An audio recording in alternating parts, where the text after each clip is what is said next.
Sailor Tower Magic is the spot to get a reading from Sally, an intuitive healer and tarot reader. Known as the Nurturing Reader at New Jersey street fairs, you can also check out our YouTube channel for lunar and astro readings. Sally is now offering an introductory 732-314-0777 to schedule your reading today.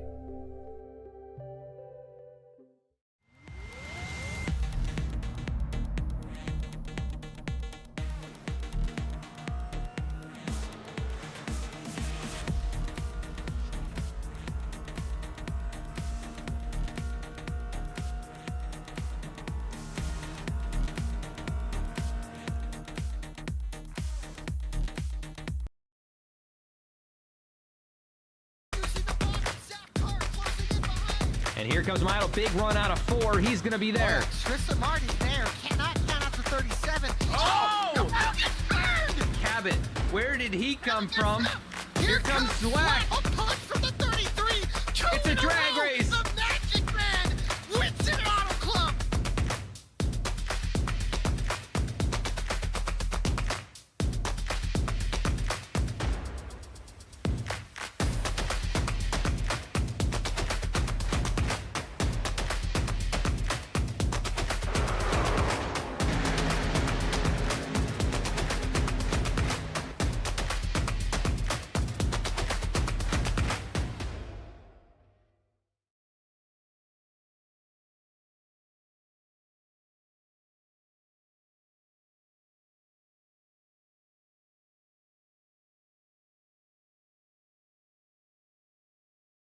Welcome to VSPEED in the Below the Double Yellow Racing Series from Martinsville Speedway for tonight's race, the Up There Disc Golf 200 from Martinsville Speedway. This is race 17 of 20, and it is going to be a good one here from the paperclip just outside the Blue Ridge Mountains here in Virginia.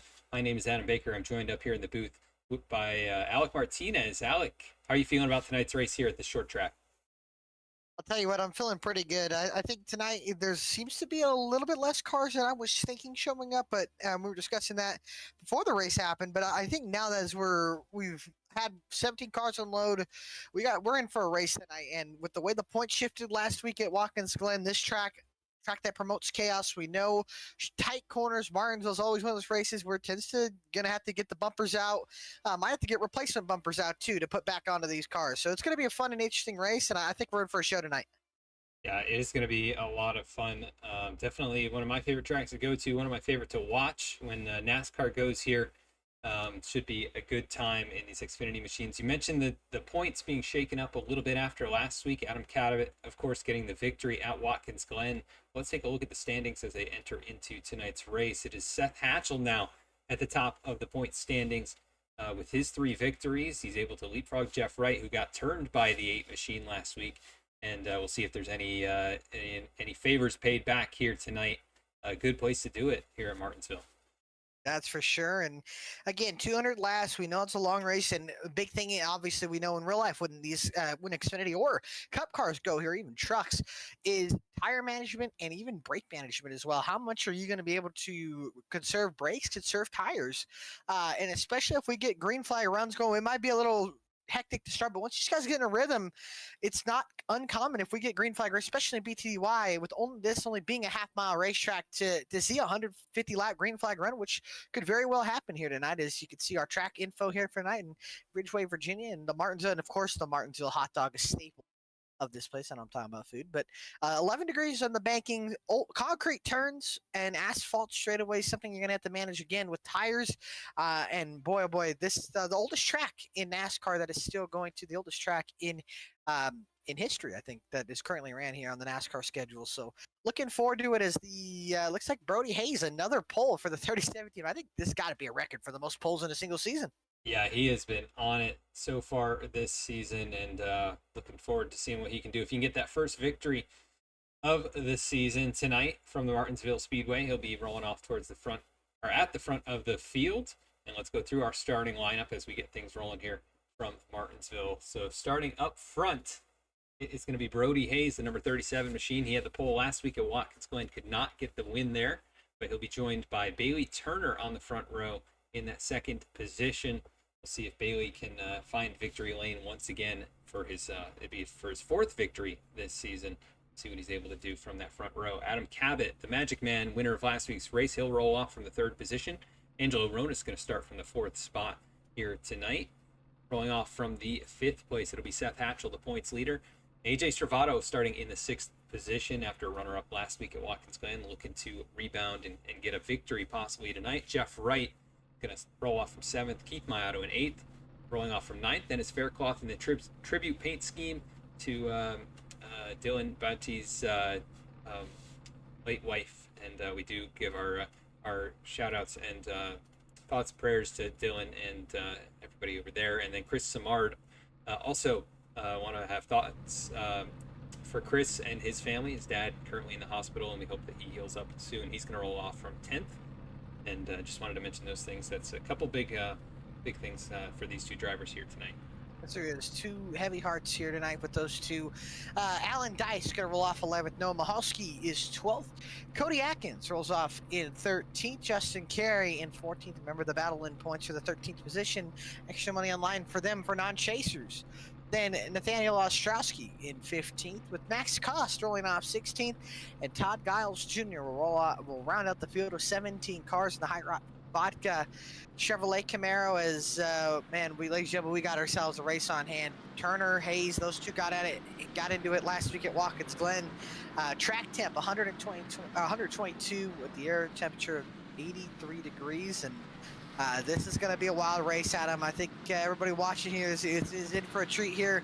Then the 2 that got into each other, the top 2 in points, Hatchel, Wright, starting right on the inside lane together, 1 row apart. So it's been very interesting. And like you said at the beginning of the start, condolences, thoughts, and prayers to Dylan Body and the SP Designs family. They've been a sponsor of mine for a couple of years now, especially with Firecracker 400. Got to get them on the pole last year, and that was really cool to do. And hoping that for everybody in that family, praying for them. And Dennis Faircloth, big hats off to him, and great paint scheme and a great tribute paint scheme to Courtney and the Courtney Strong car, and that's really cool. It changed the number and everything. So shout out to Dennis painting that car and BTDY letting him change the number. That's pretty awesome.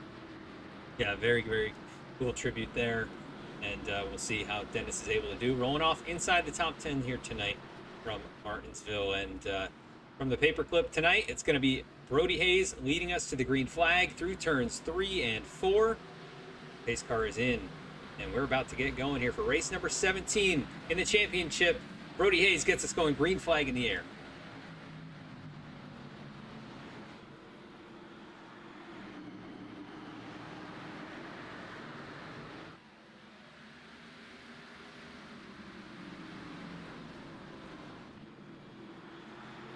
That off of turn 4, 3 wide between Wright, Hatchel, and Ronas. Wright gets 3 positions as Turner goes across the line, leading lap 1 of 200, and everybody getting back in line. Don't want to be stuck on that outside when it's dirt or when it's clean, a clean and green racetrack like this. Stravato underneath Team Angelo Ronas for 6th position, and the top 2 of the championship, 4th and 5th. Bailey Turner, your leader, a great opportunity for him to gain points and get maybe another win on the season in person. I got to say, Adam, probably my pick for tonight to win this race.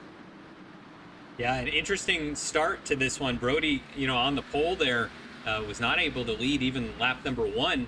He pretty much lost the lead straight away to Bailey Turner. I'm not sure what happened there exactly, but just not a good start to the race for Brody, but still riding in that 2nd spot. Magic Man Adam Cabot right there in 3rd, and Jeff Wright in that 4th position. They're already starting to create a distance between themselves and Seth Hatchel, who gets a big slide off the corner, and there goes Alan Dice down the hill. No trouble. Down the backstretch, he saved it, but he's going to clip the curb, go around. How about Nathaniel Ostrowski behind him, battling Justin Carey in the 41 as Cody Atkins is already taking it behind the wall, and now still a side-by-side battle. No, Cody Atkins still on the racetrack, still side-by-side. Carey, Ostrowski, Cost following right behind. This is battle for 13th, 14th, and 15th on the racetrack, and Carey powers out the corner, getting by Ostrowski. Ostrowski goes back in line, and Cost staying in line in 15th as Hayes not closing yet on Bailey Turner. Turner starting to kind of get a little bit of a gap in Turner. I think you can argue his best racetrack on the entire schedule. Yeah, definitely a good track for the 24 machine. Really nice paint scheme on that car here tonight, the Celsius machine. Throwback to Jeff Gordon's later years in the Cup Series. And matter of fact, won with that scheme. Yeah, at this racetrack, his final victory. Final win. Yeah, very very emotional win, and of course a very wild race with everything that happened with Matt Kenseth and Joey Logano and all Joey that. Logano, oh yeah. Yeah, I was in attendance at that race, and definitely one of the craziest What a race moments. to be at. Yeah, one of the craziest moments, of course, in all of NASCAR history, I would say, with the wreck with Matt Kenseth, the usually understated, kind of quiet driver. You know, he had enough. But yeah, definitely a fun moment, and Martinsville brings out a lot of those types of moments. Is right now pretty much single file. As drivers still trying to just save their stuff a little bit here. Going to be likely a green flag heavy race. Yeah, which is something you don't normally hear a lot of, especially at Martinsville's track. You know, especially you see it in real life in the Cup Series. Once the run gets spread out, you know, you can see a 200, 300, well, before stages, a 200, 300 lap run. I think here, I don't know how fuel's going to be. If you want to pit for fuel, can they go 200 laps on fuel? I think the fuel's probably more about 170, 180 laps, so we might see a pit stop in this race, but we know that it's very, very rare. I don't know if any of these drivers have ever done green flag pit stops at Martinsville. It's probably happened once or twice, but maybe for one of these, or for a couple of these guys, but very rare to get green flag pit stops. And I think I'm starting to see a lot of guys kind of back off the corner a little bit, let it roll in the center, save tires here. I think they're starting to realize that this race is probably going to go green for a little bit. Yeah, definitely spaced out. Nobody really battling, although the top four pretty much nose to tail at this point. Hatchel, a little bit of space between himself and Stravato and Wright, and then a little bit of a group there between Stravato, Ronis, and Mayato. And right behind Mayato is Dennis Faircloth hanging tough in the top 10. You can see the race analysis tonight. This is race number 17, and like you said, 80% fuel load. That's not going to be enough to get them to the end.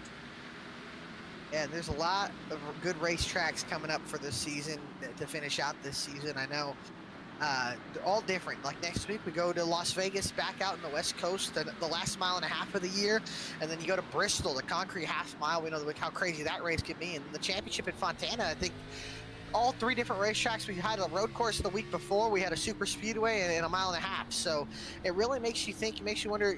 All these drivers really getting tested out here for their different racecrafts and different styles of driving for every single track. Yeah, all kinds of different skill sets, and right now the drivers out in front showing their short track skill sets. We've seen Brody and Bailey battle it out. We saw Jeff Wright dominate at New Hampshire, and so these guys all doing a really good job up at the front. Looks like Stravato maybe starting to make some gains on the back of the 8 machine. That's about 2 car lengths there. That's 5th and 6th, and AJ gaining a lot of points last week in the standings. Looking to have another strong run and maybe close a few more in, but right now behind all of the top 3 championship competitors.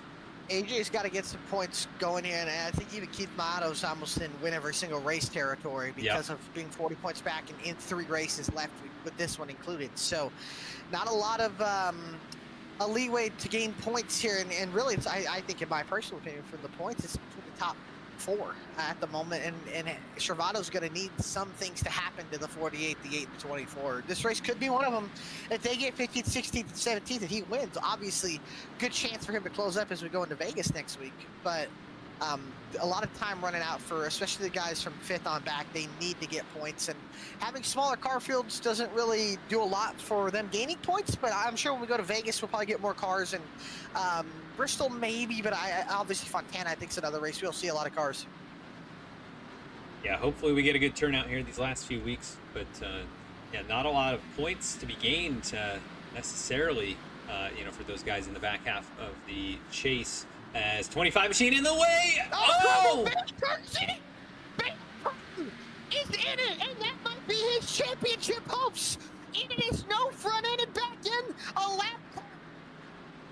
Oh my goodness! I cannot believe that just happened here at Martinsville. He's led every single lap. The 25 just hits the wall, bounces straight off. And Hayes has damage. Yeah, big hit for those two. You can see bumpers flying everywhere. But that is a huge moment in this race and in this championship fight. Like Bailey Turner's right front tire is facing towards the wall. I think he's done. Another look at this. 25 just had nowhere for Bailey to go. Yeah, didn't even have time for Bailey to go to react to that one. And Giles all by himself. I mean, I don't know what happened. He just kind of ran into the wall and then crashed in front of the leaders. Yeah, I don't know. He had been running, smooth enough, but definitely just almost looked like a technical issue. The steering looked like it locked for a moment there. I mean, I hope it was steering. I don't know. That's not going to be a good look on his part. Is the field going to bring down pit road? But championship, I mean, Bailey Turner is destroyed, and he's going to have a whole lot of damage. I don't think he's going to be able to continue in this race. Look at the right front tire. It's kind of going the other way, for at least from what I could see. Going down the front stretches, Cabot and Wright going to get out of pit road here, but I think Bailey Turner is done. Yeah, we'll see if he's able to pit farm the car at least and maybe keep it rolling and not lose a lap or too many laps. But if he's not able to continue here, that is likely his race. And a guy who's been so close on championships, almost having a chance every time, and he's gonna fall lapped out. Is Brody Hayes stayed out? Interesting call from the 37 team. Yeah, I wonder if that was a mistake or yeah, I don't really understand that one. Definitely still pretty early in this race. We've seen old tires work here. We've seen 2 tires work here, and that could be a strategy call as we get, maybe later in the race and see other cautions. Like their call might have had a. It looks like a speeding penalty, possibly. What? You got to cut in the course penalty? I don't. Can you do that here? I wonder if it was something to do with. Yeah, I really don't know. Maybe running on the back stretch behind the wall. Is that a thing? I know that some people like to do that. Yeah, I don't know. Yeah, I'm not too sure how you get a penalty like that here. There's not really any force to another lap cut down, and now they've jacked up the car. So. They're probably looking at suspension pieces, but he's fallen 2 laps, and now he's going to need cautions. And in a race where I don't really see many cautions happening, as there he goes back out on the racetrack. No back bumper on that car. I got to think his chances of winning are over, but I don't know. He's got a ton of damage. Yeah, and it's not going to handle or drive very well. The wheels are pointed in different directions, and like you said, back bumper missing, but at least he is still rolling. If anybody else falls out of this race, might be able to preserve a few more points, but he is going to be hoping for those yellow flags to potentially gain some laps back. He is in the lucky dog position. Everybody else, top 15, all on the lead lap. Todd Giles is taking it behind the wall for the moment. We'll see if he brings it back in at any point, but maybe done after that incident. It'll be Brody Hayes and Adam Cabot here to get us going. These cars in, Hayes down on the inside line, Cabot out the outside line. Wait till the restart zone. Green flag back in the air. Big stack up. We'll see how the 37 does on older tires, and with Bailey Turner being out of the race, does it become the championship just between the 8 and the 48? Is Hatchel looking to find the gap behind Jeff Wright as they go back into turn number 3? Travato locks up the left front tire, and here comes Adam Cabot to the outside, and he'll get the lead. But now Hayes struggling on those older tires because here comes Wright to the inside. Won't be able to do it. Now shoots to the outside lane, and now Hatchel maybe can have a chance. And rare to see guys make passes on the outside, but with older tires, it just seems like Hayes can't really stick down into the corners. Oh, Jeff Wright really loose on the outside here. Here comes Hatchel now, closing up to see if he can get to the outside of his teammate. He will. Wright gets the second, and Hatchel just needs to stay glued to that back bumper of the 48 and not lose too many spots. Yeah, so interesting strategy call by the 37 machine. Could cost him a shot at the win here if he loses too much track position. Not sure exactly why he would stay out. Even taking 2 tires would probably be better than taking no tires, but it is costing him. And he's on the inside preferred groove too. I mean, this is where you want to be, but nobody. Yeah, and I know let's see. I mean, they have 5 sets of tires in the pit. I would have thought you would wanted to pit there. I guess maybe trying something, not thinking the fall off was too much, but I think just the loss of grip because the tires have been worn on a clean racetrack is probably hurting. I wonder if there's something to do with the fuel mileage.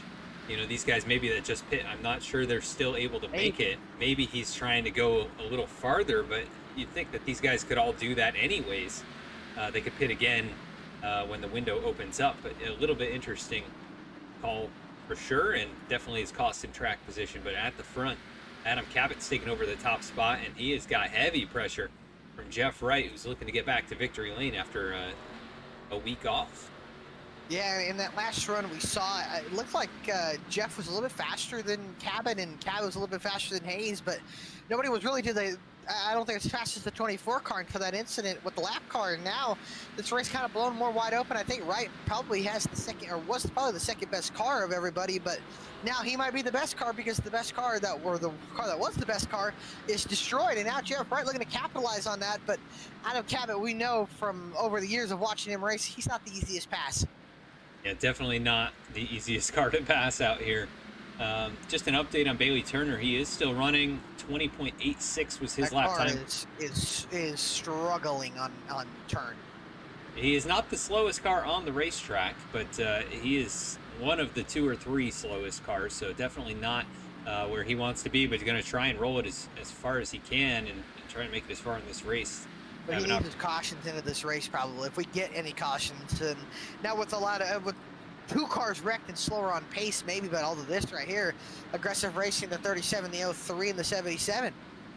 Yeah, here goes Mikulski down to the inside. Ooh. Just catches a little bit of the curb there. Out of turn number 4, they'll be drag racing back towards turn number 1. The 37 machine with the advantage, but not going to be for too much longer. So, little door slam.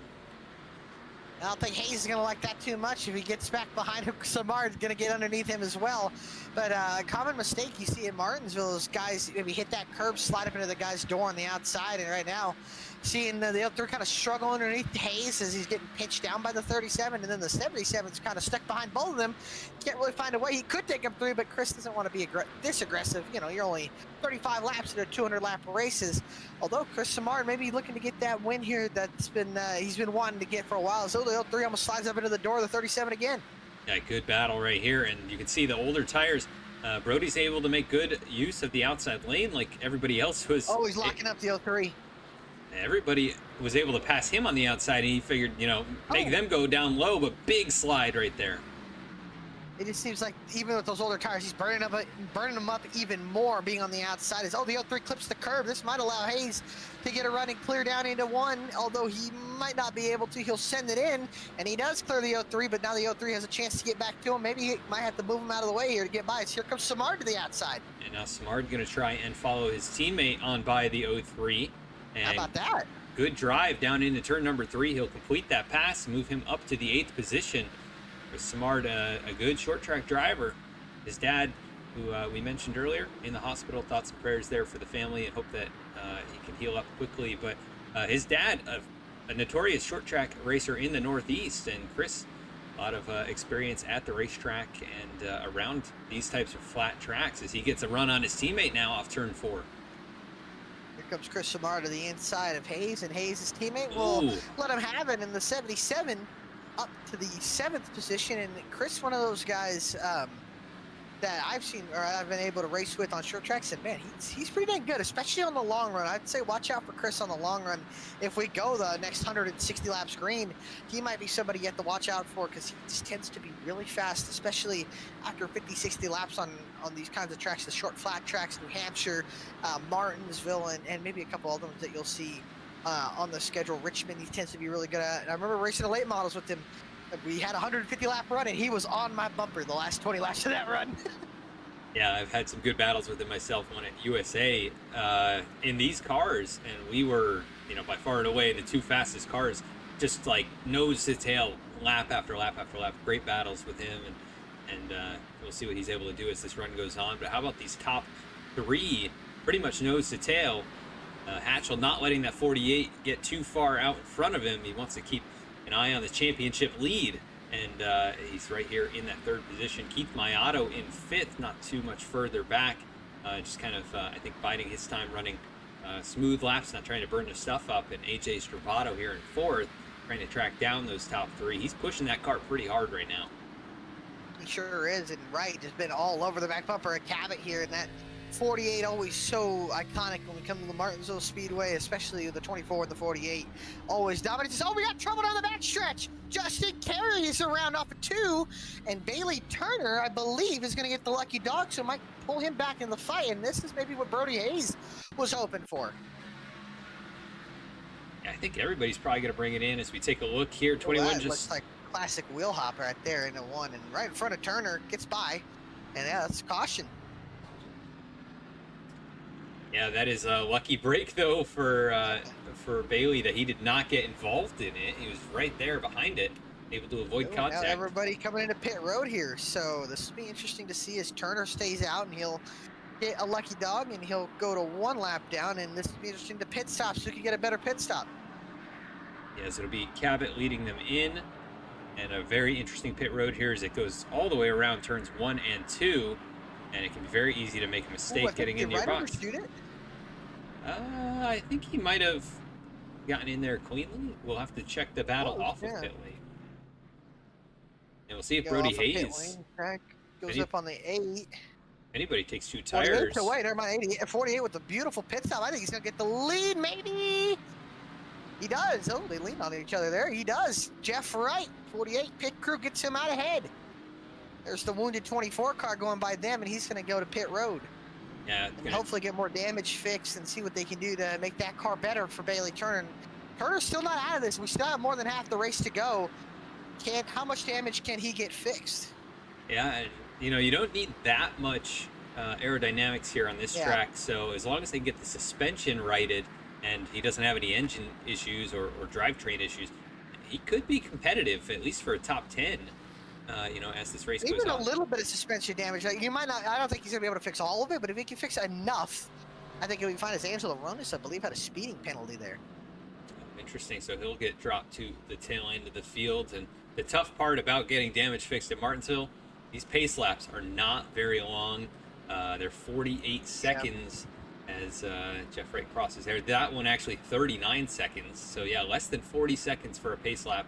You're not going to be able to get a ton of work done to your car as Bailey now going to roll off here. He's at least 1 lap closer to the rest of the drivers. But still a heavily damaged race car. Doesn't look like they were able to do all that much. A lot of it, yeah. It's so hard to fix when you're running in the back of the field and a lap down because you have to start behind everybody, and then obviously suspension damage and everything. That takes laps to fix, and that car will not be 100% for the rest of this race, but it'll at least have some.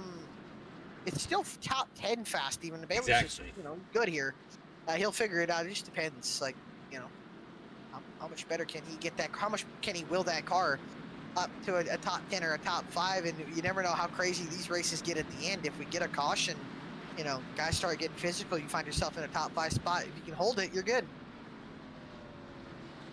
Yeah, and Bailey needs every point that he can get, so he's gonna be pushing for it. He's gonna try and get that car as fixed up as possible, and he may pull a strategy card, at the end of this race if we get close on fuel or something like that. He's known to do that. Now you're looking good to the end. It's almost really close to the end, but I think it's possible here. Is Ryan Cabot gonna go to the restart zone? Although Wright's stacking up the field a little bit, and he's off and away. Cabot spins the tires. Can Seth Hatchel get by? No, he'll be in a battle for third with Jeff Wright's teammate AJ Stravato. Yeah, it looked like Hatchel maybe missed a shift or not a great shift through the gears, and that allowed the 17 to get down into line. Now the battle is on for third, side by side, and Keith Mayato right there watching on. Brody Hayes has been able to gain a couple positions back. Stravato sent it in there, and he got it. Hatchel fighting back down low, not able to get back on the power. He'll drop back in line, and now Mayato right there on the bumper. Here comes Brody Hayes to the outside. Oh! And he's back up right there, but Hayes will get around both of them, or get around one of them. He's back up to fifth. 37's got some speed. Yeah, I think, it could have been a blessing in disguise for him to lose some track position, try and figure out how to make speed on old tires and what lanes are working for making passes, too. Faircloth back up to the top 10 at that speed penalty, and then Dice in the top 10. Cody Atkins 11, and Angelo Ronis has worked up to 12 from that speeding penalty. Yeah, I'd expect Angelo to get up there into the top 10 and try to catch up to the guys in the top 5 right around where he was running before. Still hard to make passes here no matter how good or how fast you are. But Angelo, one of those guys consistently up there in the top 10. I'm sure we'll see him closer to the top 5 as things get settled out. But right now, Jeff Wright in control of this race. He's got about 2.5 car lengths over the 17 machine. Working through turns 3 and 4. We're past a quarter of the way in this race, Alec. We are. This race is going to fly by quick, and I think we knew with the little bit of car cars in the field, we know it. You know, there's going to be cautions. It's Martinsville. It's contact and it's a contact sport, and this track kind of begs for there to be contact. But these laps are clicking off one by one, very, very quick. Only what 20-second laps, so they're going by fast. Yeah, definitely moving along quickly. 20.5 seconds that time for Jeff Wright. Very quick though is AJ Stravato that lap. He gained more than half a tenth on the top two. Got some good speed. And remember, these turns are kind of like hairpins, and road course guys tend to do pretty decent at Martinsville because these corners are, like I said, like hairpins. Road drivers tend to be really good at. We know AJ, great oval racer, but also a great road driver. Won, could have won at Watkins Glen. Honestly, might have been the best car at Watkins Glen. And then won Run America this year. So, you know, he's good on those kinds of tracks. And right now, having solid speed, top 3 speed right now. But see, as this run goes on, if we get, you know, more than 50, 60 laps on these tires, who's the car to beat? And I think Jeff Wright probably is. But, you know, we'll see if anybody can touch him later in this race. Tell you what. Yeah. Dennis Fairclough and Noah Mahalski making some contact back there. Yeah, battle right now. Mahalski and Adkins side by side, and then you see Faircloth and Dice. Is Faircloth way up the hill? They're 3 wide. Rona's trying to get the 3-for-1 special into turn 1. He backs out of it, knowing better of it, and Atkins gets 2-for-1 there as Mahalski and Faircloth. Here comes Max Koss to join the battle as well as Atkins to 9th, and then Rona's up to 10th, and Mahalski back down to 11th. Yeah, not sure what happened with Dennis Faircloth. He was trying the outside groove and just not making any speed up there. Lost him a bunch of track position. All these guys pretty much nose to tail very tightly outside the top 10. Turner, he's hoping for a caution because I'm looking right now. He is a second off the pace, and I don't think I don't be surprised if he didn't take tires that last run or pit stop, but maybe he didn't. But he's about maybe 25, 30 laps from getting lapped here. He's only almost a straightaway and a half maybe ahead of Jeff Wright. Ronas gets by Atkins here. Yeah, we saw. Here's Wright at the start-finish line. Bailey Turner is just getting off of turn number 1. So he's definitely losing time quickly. That's about a half second slower than Jeff Wright. And you'll get lapped pretty quickly at this place, especially at the tail end of the field. Tell you what, from Dice on back, it is stacked up. Let's take a look here. As Dice goes up the hill, here comes Angelo Ronas, going to go right on by. And he is back into 8th position, making good progress so far. You got teammates in the 03 and the 26 kind of still going out of the 63. Seems to have found a little bit more speed than what he had in practice. So learning as he goes into the laps, it's better, especially when you're racing around cars and you got traffic, you kind of learn from the guy in front of you. And I think Max Koss has done that. And that 63's gotten a little bit more speed than that. The new Ford Dark Horse, Ford Mustang Dark Horse, 0 Ford Mustang Dark Horse. And Mahalski kind of struggling a little bit too. Yeah, as Faircloth's putting some pressure on the 03, you can see there was... Oh, trouble! Seth, did that Seth Hatchel around, or what was the caution for? Look like Seth Hatchel saved it. There was a little contact between he and his teammate, but... Oh, it's Justin Carey once again. In turn 1, and he's gotten it going. He's gotten the ship turned around, but yeah, another case of wheel hop, it looked like, for the 21 car.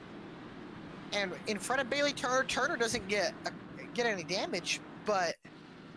Everybody's coming in, and that's interesting. Look like a little contact between the two. I thought it was Seth Hatchel where they were sold out, or kind of stacked up, but I guess not. No, it was Justin Carey in the 21 that went around.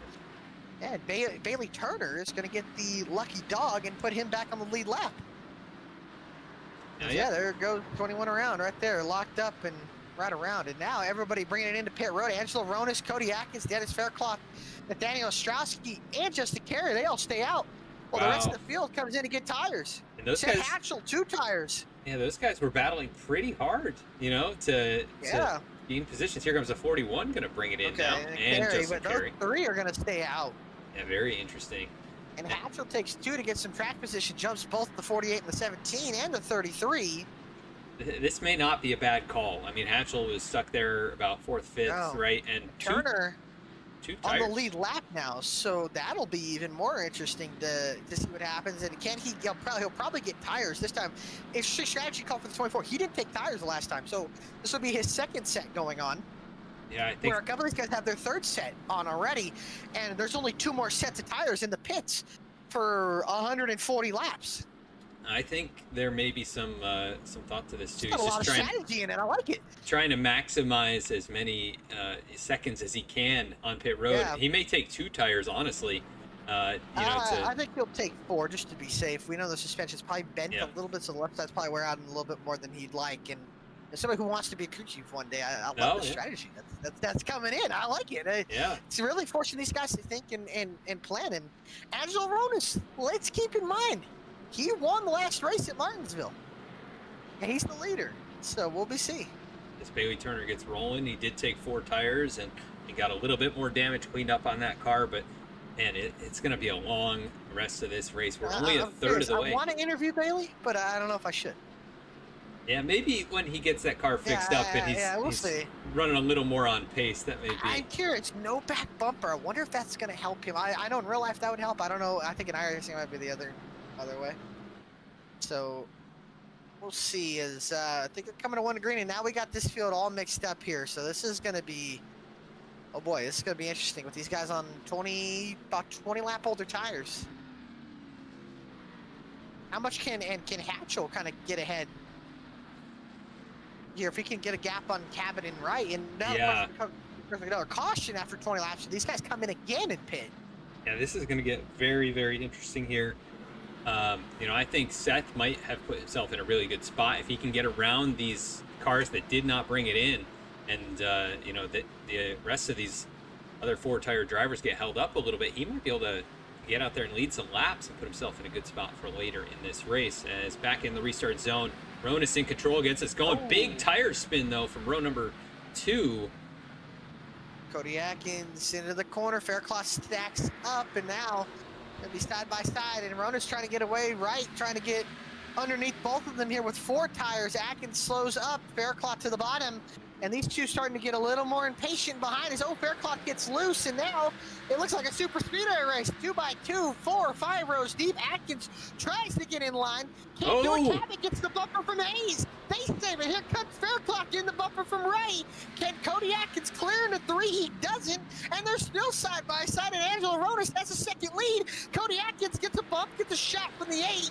But these two still holding up a roadblock, kind of, for everybody on fresher tires. Faircloth gets underneath Atkins, and now Hatchel into the bumper of the 55. Will they still stack up? Wow, this is wild to see that these two cannot make any kind of an advance on each other. Faircloth on the track.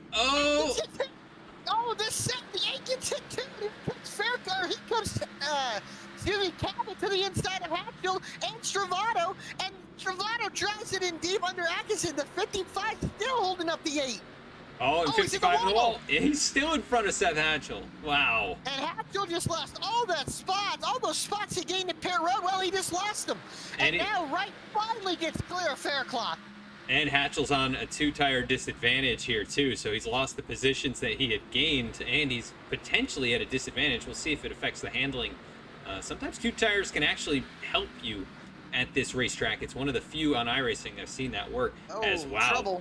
Faircloth way up the hill. Right in front of the traffic, gets back in line, and they're all good. And 73 is, there goes the 26 back up the racetrack again, and Faircloth goes underneath, and Bailey Turner just said over the radio he has 25 minutes of damage, and somehow he has worked that car up in the 12th, maybe into 10th. It's not over till it's over, and that's going to be the motto for the 24 machine tonight. He's going to get every ounce of performance out of that machine that's left in it, and they'll see if they can improve it as the race goes on. But it's going to be a long last half of this one. And Jeff Wright got by Angelo Ronas here, and I think Ronas going to lose maybe 2 or 3 more spots here. Here comes the 33 Stravato underneath, and here comes Cabot to the inside of the 29, and the 8 and the 36 will probably follow suit very soon. Those are teammates that Ronas just let by, so I'm assuming he'll probably race the 8 a little bit harder, although Angelo knows when to be courteous, and always probably one of the cleanest drivers I think I've ever raced with. Here comes Hatch looking to the bottom, and Ronas gives him the spot and the space to go underneath, and Hatchel goes up to 4th here. We can get by here off of 2, although Ronas fights hard, and here comes Mayato and Hayes to close in closer. Yeah, that was really an interesting sequence. I don't know if I've seen a roadblock like that at Martinsville. Tell you what, though, a little damage on the 37, I believe. He's got a little damage on the left front. It looks like a little scratched up. I think that could have been from the initial incident when he got into. Oh, that's true with Turner and Giles. Yep. Yeah, he was right there and got a little piece of it. Doesn't look too bad, but About to go to the top 10 here as he's trying to get by the car with older tires. Cody Atkins here as Dice just goes by and works up into 9. But yeah, here comes Turner to the inside of the 55, although that car just doesn't seem to turn and wrap the corners like most can, obviously with the suspension damage. But up to 10th, and you know, we've seen cars with a lot of damage win races at Martinsville and Bristol because you don't really need to have too much downforce to be fast. yeah, it's Or really too much aerodynamics. it's really that suspension damage. If he can get a few more minutes of repairs done, he may have a car that's, you know, top 10 competitive speed. Right now he is 10th, but there's definitely cars, you know, he's gotten by on old tires. Hayes gets by Keith Mayotte here. Mayotte tries to cross him over, does, but he clips the curb, and Hayes will get that spot, move up into 5th. So Brody trying to recover after his strategy error set him behind, but starting to make his way forward and closing in on the teammate with 2 tires. Seth I think as his Hatchel. race goes on, this run keeps going. Actually, just as his race has gone on, I think the 33, he looks pretty sporty, and he looks a little bit faster than Ryan. I think they're kind of trading lap times, but 33 looks to be rolling the centers just a little bit more. You see he's kind of more obedient to the curb, where the 48's kind of tracking up and then cutting down.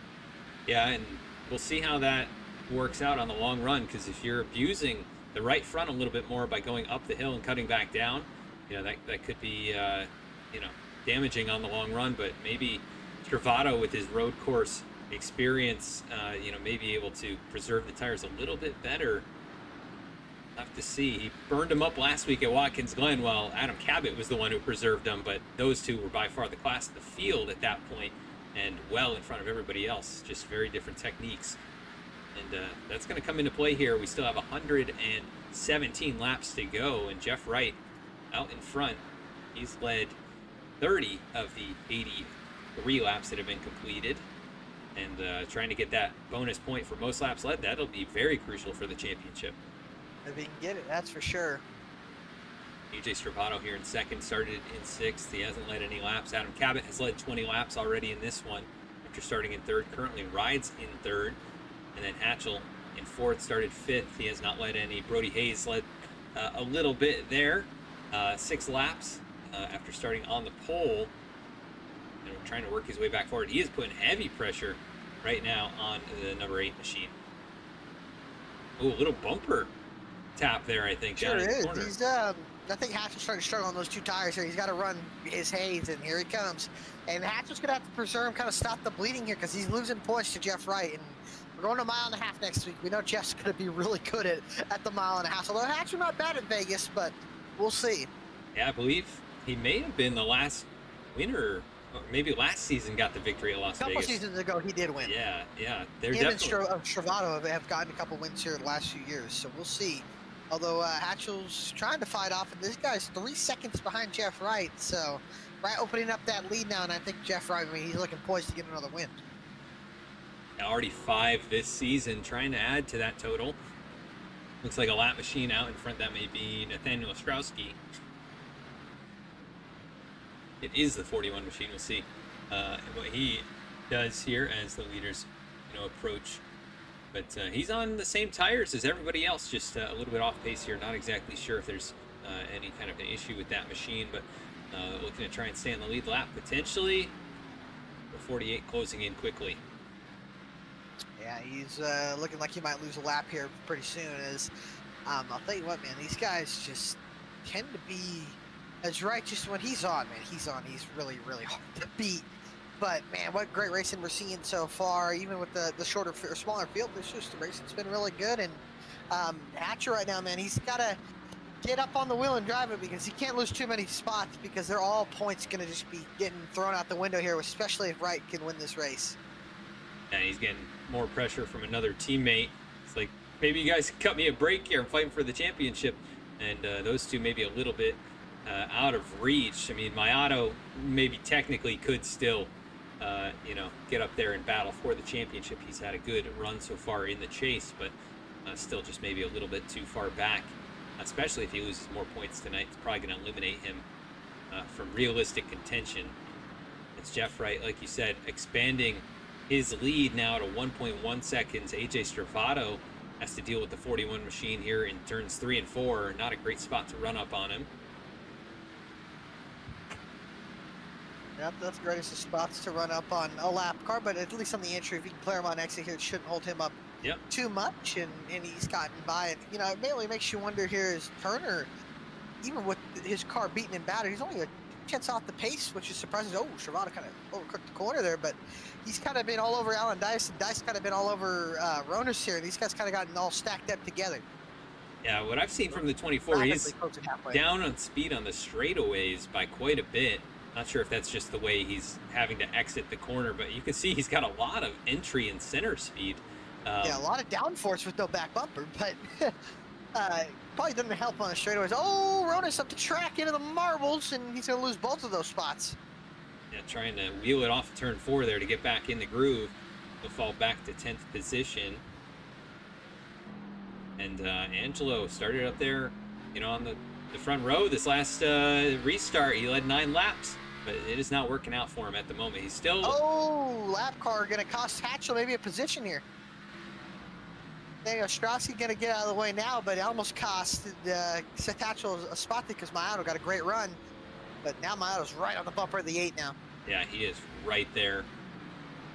Oh! Little tap down into the corner there, and Mayato, he wants to get going. I think he knows he's quite a bit faster.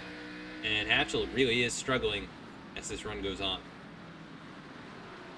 It's been 32 laps. I mean, that's how quickly they click off the laps. We're getting close to halfway in this race. Just a few laps away from there. And no real battles to speak of other than this one. Get into the 5th position. I mean, Mayato is right there. Brody Hayes is driven away by over a second and a half. And I think Mayato could probably keep up with the 30. Tires aren't helping those 2 left sides. Surprising that, you know, it's surprising that just those little bits of left side tires and having, what, 15 laps on them is just going to hurt. It doesn't seem like 2 tires or any other tires than 4, or any other tire combinations but 4 is going to be working tonight.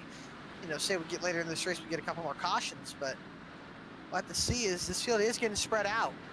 Yeah, getting very spread out for other battles, but none to speak of. It's just this one for the moment. Chris Samard getting lapped. Yeah, Mikulski getting lapped here. It's surprising. Yeah, not sure if he made some contact with something earlier. Down now, but surprised he pitted the same lap as everybody else pitted. So I don't know if he's got any damage or something going on, but that car is really struggling. He's 15 as he gets the wall there on the front stretch, but 14 a lap down. I'm surprised he up there doesn't have as much speed as he normally has, and he was running in the top 10 at the beginning of the race, but now as we got into halfway, he's just struggling. Yeah, I'm not sure.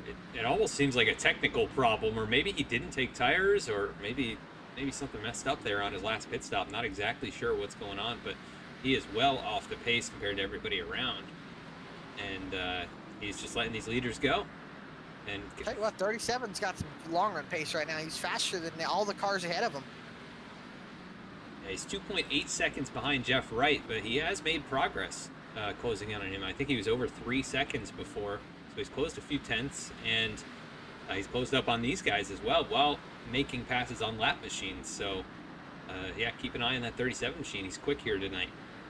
He's always really quick, but yeah, he's really going to try. Really rolls to center, really nice. He's able to almost get those left sides on the curb. He kind of almost hits the curb. I think he's really good in 1 and 2. 3 and 4 maybe not as much, but 1 and 2, I mean, he is really, really good. Little rub on the wall there, exiting turn number 4, going to cost him a little momentum, but he could do that like that in 1 and 2. That is money at line right there. But see here in 3 and 4 what he can do.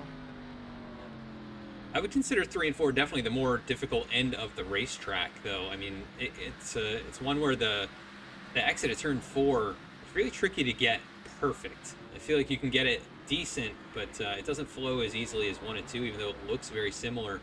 You know, I think it's a little bit tougher to get the car off of turn 4 than it is off turn 2. Keith Mayato for Seth Hatchel. Tweet that pass and get by the teammate, move into the top 5 as AJ Stravato and Adam Cabot exchanging a little bump there. bumps. Yeah, they were side by side for a quick moment. I think. Exchanging a Camaro for a Camaro bumper. Yes, that is the case here. And AJ, I think he knows that he's good on the short run. Short run, Cabot yeah. is really good on the long run. At this point, he's gotten by, and he's trying to track down the 48 machine and see what he can do. Cabot's getting both of them. What if Adam Cabot could play spoiler 2 weeks in a row? That would be very impressive. Pretty wild, huh? I remember last week too at Watkins Glen, the 37-33 weren't too happy with each other. Exchanged some words after the race and seemed to kind of maybe agree to disagree. And this time we'll see if they argue once again over track position, as 33 is struggling with grip here. Now the 37 closing in a little bit. Yeah, the 33 is really falling off here.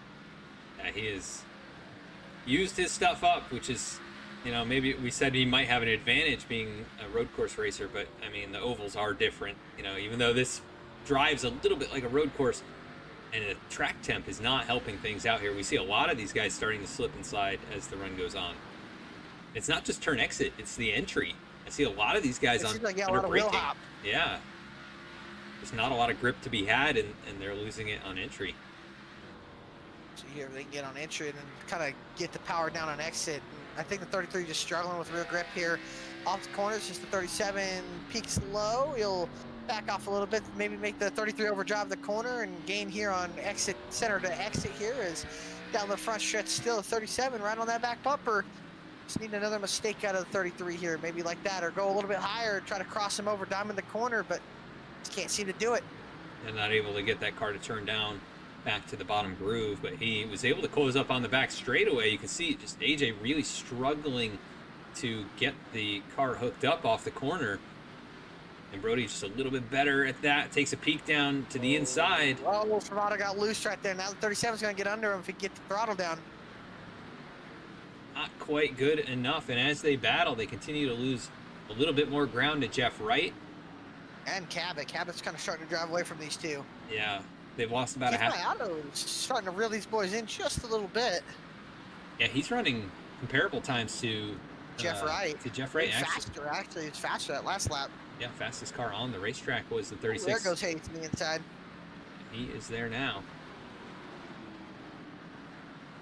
Every lap they battle, though, it's just more time lost. So Brody wants to make quick work of this, and AJ's just going to give it to him, but is he going to give him the bumper back? Maybe repay the favor from last week? I don't think he will. I think they kind of gotten and moved on to past that incident and moved on to this week, and Servato really falling off a 21.6 that last time. Yeah. There's no speed there. 37 struggling with grip too. That time Servato another 21.6. So it's just, yeah, that car's really falling off. Yeah. So Brody about a 10th quicker than the race leader, as well as Keith Mayato. Both of those guys. He's fast. Him and Cabot, they're starting to show some long run pace here. I know just kind of getting in lap traffic right now, trying to get some cleaner air here, but see Mayato's turning about a 10th faster a lap here. He's got some good speed. Can he make it last another 80 laps though? Yeah, that's the thing. And another driver who put down a couple of great laps in a row, that's Alan Dice back in 8th position. He's well behind the leaders, but found some good speed in that 5 machine, and we'll see if anything happens, we get grouped back up. Maybe he could be a threat for a top 5 finish here. Often maybe pretty competitive. Faircloth and I believe Cody Atkins going out of here. They got Justin Carey not too far behind them. Carey and I believe Atkins battling for Atkins last car in the lead lap, and so's Faircloth second last car in the lead lap, and then Justin Carey trying to not be the first car to go 2 laps down and lose the chance at the lucky dog. Those guys are about a quarter of a lap ahead, not even. You can see Jeff Wright. About half a straightaway. Yeah, right there. Was able to put Max Cost a lap down. He's in the lucky dog spot in 13th. And Jeff, look at him, big slide off of turn 4. Yeah, this could play into Adam Cabot's hands here. He's gained a half second in the last little bit. It depends how good can Wright get to the traffic, because remember, usually the lap cars will get out of the way of the second place guy, but they're fighting for the lucky dog, fighting for their lap. Might give Jeff a little more of a headache than everybody else. So we'll see. As that time, Jeff. Oh, we got trouble. Cody Right Atkins. ahead of Jeff Wright. It's Cody Atkins. I don't know if he'll lose a lap or not, but oh boy. Let's take a look at what happened here. I think he might have just He lost did it lose a on lap. entry. We'll take. Yeah, Yeah. just lost the back end. We've seen it so many times. And I don't know if that should have been a caution, really, but it was in front of the leaders, and I think iRacing probably just yeah. automatically threw it there, and Cody able to continue on. No real damage to that car. It saves Seth Hatchel here, and that gives Bailey Turner now some more leeway to get damage fixed. There's only 11 cars on the lead lap. He'll only lose 2 spots to get a lot of it fixed here as leaders come to pit road. And he's that much closer to the rest of the leaders. You know, he's a few more positions closer. That'll give him more time to get more damage fixed. But this is going to be interesting. Adam Cabot was really closing. Yeah, and now here's another interesting part too. Sorry to cut you off. Is once they take this set, there's only one more set for them to take. For most of these guys, for Cabot, for Wright, and I believe Travato. Everybody else is gonna have 2 more sets. Yeah, this is going to be very interesting to see how things work out. We'll watch the battle off of pit lane. Jeff should have no problem winning pit race off pit road. He had a decent enough gap as he's off and away early. So now Cabot's the race really for second here. As Cabot will have no issue, and I believe Hayes might get Stravato. No, he won't. But Stravato gains a position here, and it's the SBR guys 1, 2, 3. Once again, that's probably going to bode well for Jeff Wright. It's Chris Samar. Oh, he's letting Costco, so I thought he had a speed penalty. No, he's all good. Alan, that's quiet night, and there's Bailey Turner in pit road getting damage fixed, so you better get going, though. Yeah, the leaders are rolling up on him here, and it's like he should be able to get out. No problem there. We're going to go. Jeff Wright. Oh, no, actually, no, go ahead. Yeah, We're going to go to a quick here first possible. commercial break, and we'll be right back.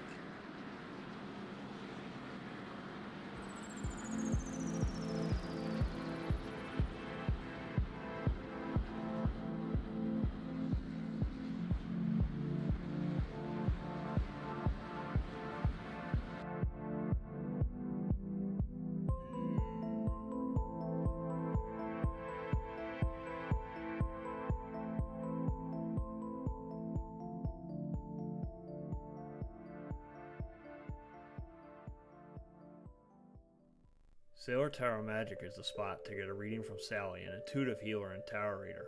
Known as the nurturing reader at New Jersey street fairs, you can also check out our YouTube channel for lunar and astro readings, as well as our Instagram for live weekly readings. Her rates are affordable, and you will leave with a newfound perspective.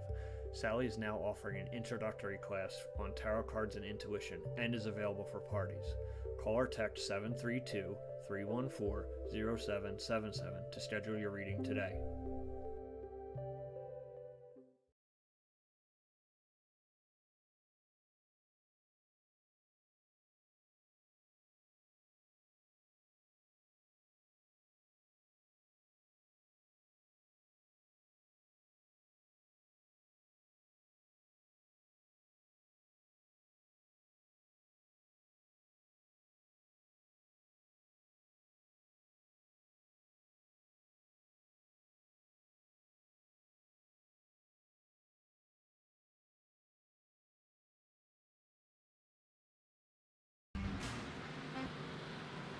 We're back at the racetrack now, about to go green. Jeff Wright in control. Green flag is out once again from Martinsville. We want to thank you for joining us here on VSPEED, tuning back in to the racetrack. It has been a good one here so far for race number 17 of the season, the Up There Disc Golf 200, and Jeff Wright has led a good chunk of this one, trying to get another victory to his name. Outside lane seemed to work a little bit better on the restart. That last time Hayes got Stravato and then Hatchel got Mayato, and those two were the guys that restarted on the outside. Now, we've seen that work a lot tonight. I think more than usual. Maybe something to do with the track temp and really hard to get off the turn late in or early in the run. You know, the tire's not quite heated up, not a lot of front grip. Not exactly sure, but that seems to be the case as we've got cars in the wall further back. Totally, like Justin Carey is around, and if anything else, Strasky might have been the culprit of it, and yeah, now more contact or more damage in another caution the 21 seems to be involved in tonight. Yeah, we'll see how this one started. Yeah, definitely 41. Oh, yeah, wow. Oh, that's surprising. Yeah, so we're back in 1 inch. That was oh, you don't really see guys get turned to the wall that way. It's kind of rare. And Yeah. it was a shot to the 21. Just lifted the back wheels off the ground entirely, and Justin Carey, nothing he can really do. The car's kind of, Well, it's Bailey Turner to come in and get more damage fixed. Or Noah Mahalski's gonna get. He took the wave around, and he's gonna be beneficiary of that because now he can get fresh tires, get back on. He's now on the lead lap. So. And Ostrowski was the cause of that one, so he likely no won't. lucky dog. Maybe Cody Adkins will get the lucky. I think he'll get it here. He will. There he is. Now Bailey's gonna be able to get damage. Now, how about we pull up Jeff Wright and see what he's thinking? Yeah, let's see what the driver of the 48 is thinking. Jeff Wright, Alec Martinez out of Baker in the VC booth. Got a copy, buddy? I gotcha. Well, man, I got to ask you, number one, how many sets of tires do you have left? And number two, how's this race been with kind of the good run and then slow down and then good run again? Yeah, track's changing a little bit since it started, I think, as we're kind of getting heat in it and laying rubber and obviously sun shining down on it. So it's slick for sure. It's really, really tough getting into the corner, especially on that long run there. I was starting to lose the back end pretty bad there, and I think Adam was starting to eat into the lead. So kind of happy that caution came out when it did. So we can put some tires on it. We're good on fuel to the end here. Now we just got to execute and try to go out and win it. And I want to ask you, I know your teammates Baker, have you been known of how much damage he has, or has it really been kind of quiet in the game? Yeah, his car is completely killed. I'm actually surprised that he's even out here running. So I think he said his steering wheel's upside down. That's how bad it is. And oh, nice. Somehow he's still making pretty good speed despite all that. So that is pretty impressive. But yeah, it really hurts for Bailey. He was obviously leading the race, led every lap up until that point. It was going to be really tough to beat tonight here at Martinsville. It's one of his best tracks for sure, and I know he loves coming here. So I hate that happened for him, but we're going to try to capitalize on it here. We have an opportunity to try to go out and get a win now. So yeah, try to keep these guys behind me. All right, for sure. Well, we appreciate your time, Jeff. Good luck, and maybe we'll be talking to you here after completion of hopefully lap 200.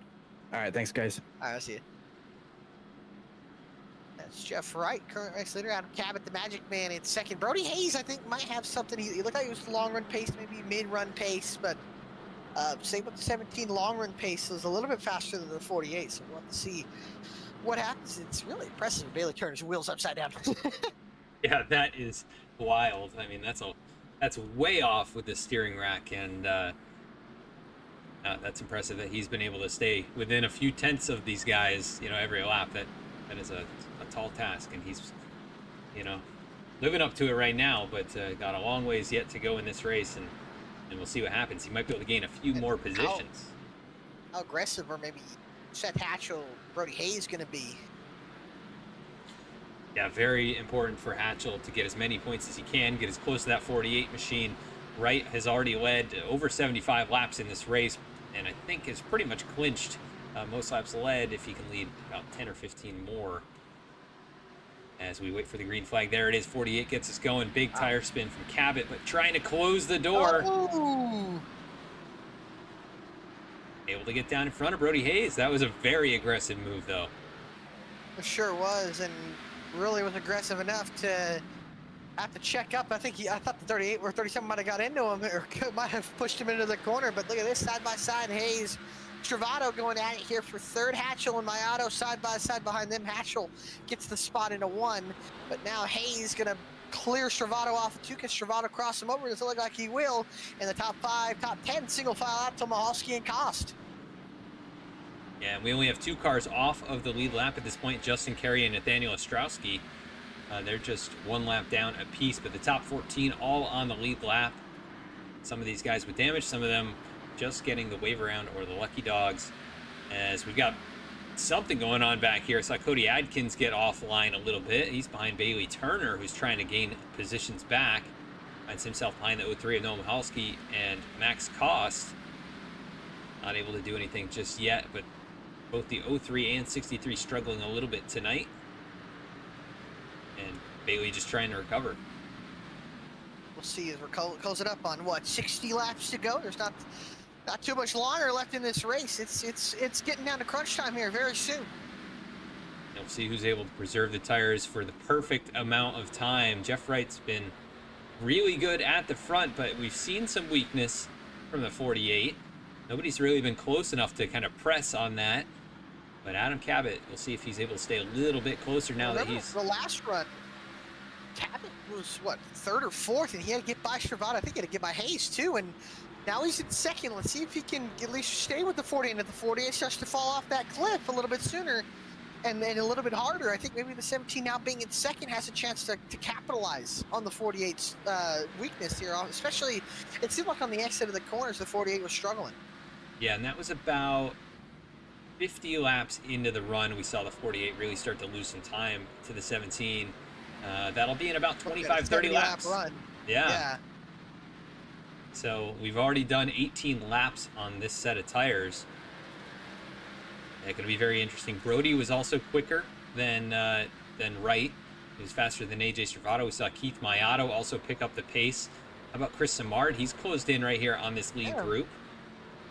And Angelo Ronis right there behind. Better every run, and Ronis having a good recovery too. Finally able to kind of settle in position in it as well. Now, be on equal tires, and you got to remember with everybody else here, if a caution comes out, you know, I know we have 20 laps of the tires. Is anybody going to be willing to come in? Because some have 2, some only have 1 more set. If you're looking at pit stops here, Stravado, Cabot, Wright, I think Mayato, Samard, Dice, Mahalski have brought it in multiple times, enough to only have maybe 1 set of tires left. Is Turner getting by Cost and Cody Atkins for position. Cody's right there on the what would be back bumper. On the fuel cell, basically. Yeah. Don't want to get hit there too hard as he does make his way past Max Cost. There goes the 55 on by as well. Mahalski's been able to go on through. And he'll try and track down Alan Dice, who's been having a top 10 kind of day. Been running very strongly, consistently. The top 10. And he was one of the fastest cars at the end of that last run, but had lost a little bit too much time early in the run. But it could be, you know, he could have learned something and maybe stay a little bit closer this time. Have a shot to get up there and maybe challenge for 6th, 7th, 8th place finish type of thing tonight. Good to see. You never know how crazy this race gets. Oh, Faircloth might have caught the wall there, and right now the top 2 kind of running away from the field, but this time right only about a half a second. So I think if he can save these tires, Cabot maybe can force Wright into a mistake here as we're closing up with 50 laps to go in a race that seems like it's flown by. Yeah, it absolutely has. Just over an hour and 10 minutes into the broadcast tonight, and we're almost 3/4 of the way done with this race. That is Martinsville for you, though. This one of the shortest tracks that we go to here in NASCAR. And big field. If you get a big field, though, you know, yeah, it could be more than like 2 or 3 hours. But a smaller field, man, especially with a good group of guys like we have here tonight, high caliber drivers. You know, race goes green. Yeah, let's take a look at the race recap. We've had 5 cautions and 5 lead changes. Those cautions have been pretty spaced out for the most part. A couple of them kind of clumped together at times. So we'll get these nice long runs like we've had. I think the longest we've seen is about 60 laps, and I think we saw that twice. Roughly 60 laps twice in this race, as we've got a battle back here. Chris Samard and Angelo Ronis fighting for a position. Dennis Faircloth right there. Yeah, Dice and Mahalski going at it behind them as well. Mahalski almost got into the back of the 5. And Bailey Turner is the next car in line. He's hoping those 2 get side by side. He might be able to close up. He's got pressure, though, from Cody Atkins. He does not want to lose any positions at this point, but that car just, you know, he's just mustering everything he can. Yeah. So he's sliding around more. It seems like, honestly, the more they've faced each other, or the more he's gotten that car fixed, the worse the car has gotten, which is kind of surprising. But like, he doesn't have as much speed. He didn't have the top 10 speed that he had before. Yeah, I think he's definitely down on power a little bit still. A lot of things. Yeah. Yeah, maybe they've been bending the toe back in and stuff like that, and it's actually causing more issues for him until they get it completely fixed. But yeah, definitely not quite at the level that you know, he would like it to be.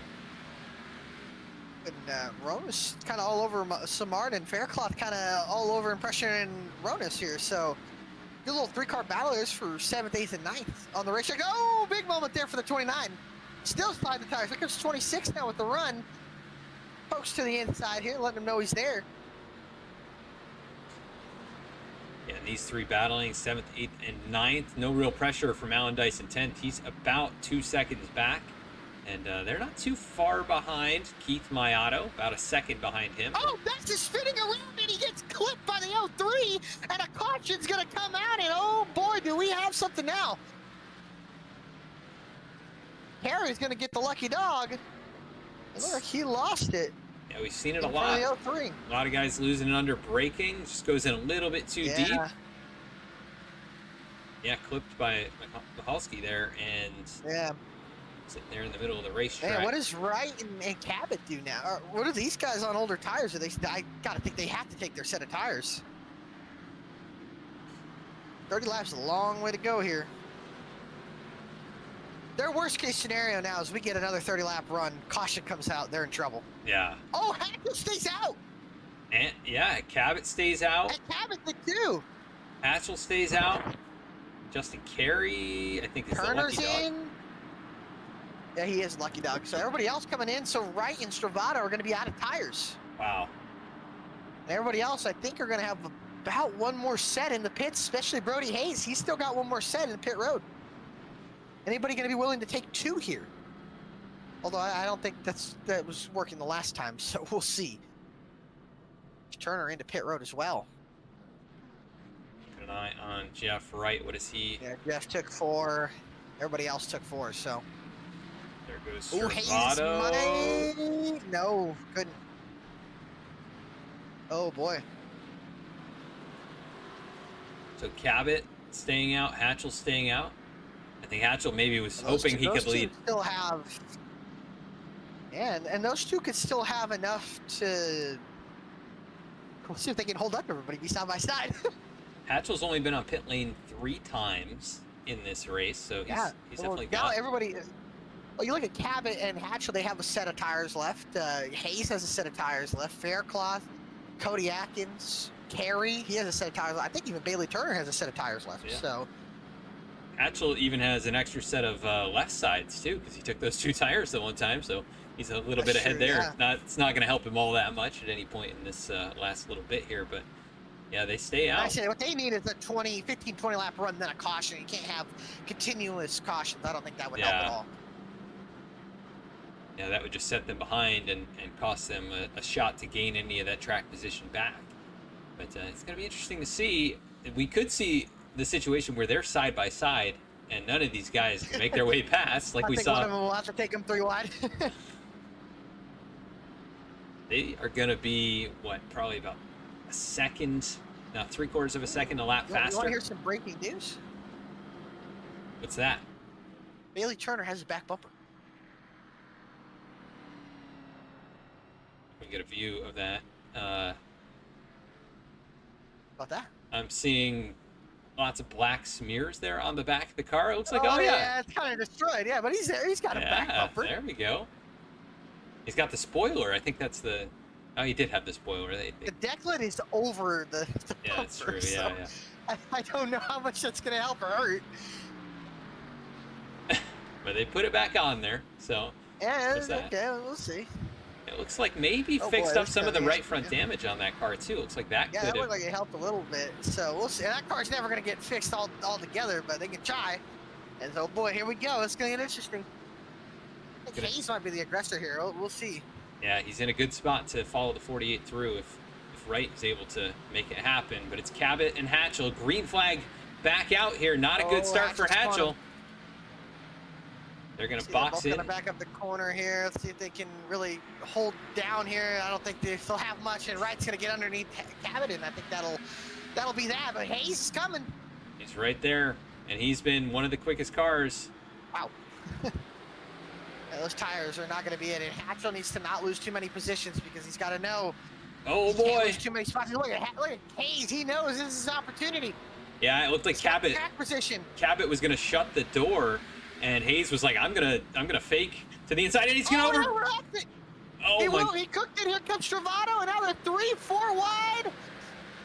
They all get back going. Oh, contact Hatchel, or excuse me, Faircloth and Mayato behind Hatchel. Oh my goodness. Well, Angelo Ronis up to fourth. Now maybe gonna get third. This race has been one where you think you're going to have an advantage. And Brody Hayes making his way through as we've got a car in the wall. That may have been Keith Mayato getting squeezed up there. Oh, he gets in the back bumper, Hatchel. We've seen it so many times, though, where a driver seemingly gets a break and then something goes wrong almost instantly. And that time, Brody Hayes overcooked in the corner, lost some track position. How about Angelo Ronis now into third? Yeah, now what Hatchel and Ronis did. How about Ronis? He's still got an extra set of tires, too. He's played this race almost perfectly, even with the speeding penalty. He's been able to what they need is another 15-20 laps to go, and then get a caution, and then they're well, one of those guys will probably have a good chance at right. So how about Angelo? Man, great pace in the 29, looking for a good chance at the top three. Dennis Faircloth into the top 5 too. What a run from that? him after struggling a little bit earlier in this race. Might have fallen a lap down, but how about this? What a great run for him, and Bailey Turner working inside the top 10 now, looking to get the top 10 on Cody Atkins. Car seems to be coming back to life. It's not fully back to life, but it'll be 80% back to life, although the car has a lot more speed than what it's had all night. Yeah, he's back into the 20.6 second laps. He's been in the 20.9s, I think, for a while here. So he's got some more speed, that's for sure. They fixed the back end a little. Hayes underneath Ronis for third here. I think he's going to get that spot into one, and he will. And behind them, Keith Mayato does Faircloth side by side. Mayato gets that spot away from the 26. And then it's Cabin and the rest of the Cabin and Hatchel kind of holding up the rest of the field. And there's Chris Samard going to try and see if he can find his way around his teammate here. He should be able to make the move down into turn number 1. He will make that move. All these points, Hatchel keeps losing. If this race goes green, they're going to be in trouble. Oh, contact between the 7 and the 8. And here comes the 55 and 24 looking to capitalize. Yeah, they took a gamble here. It's interesting. You'd think Seth maybe would be a little bit more conservative having that points lead coming in. Oh! Yeah, losing points hand over fist now. There goes Cody Atkins on by. Here comes Bailey Turner. Wow, what a change of tides for Bailey to see himself going by the 8 machine. Jeff Wright goes and wins this race. I think Jeff Wright might be looking at a championship here. These guys need a caution. At lap 170 goes up on the board. We've got 30 to go next time around. These guys have about 15 laps on the tires now, is Wright with the advantage, 8.5 tenths.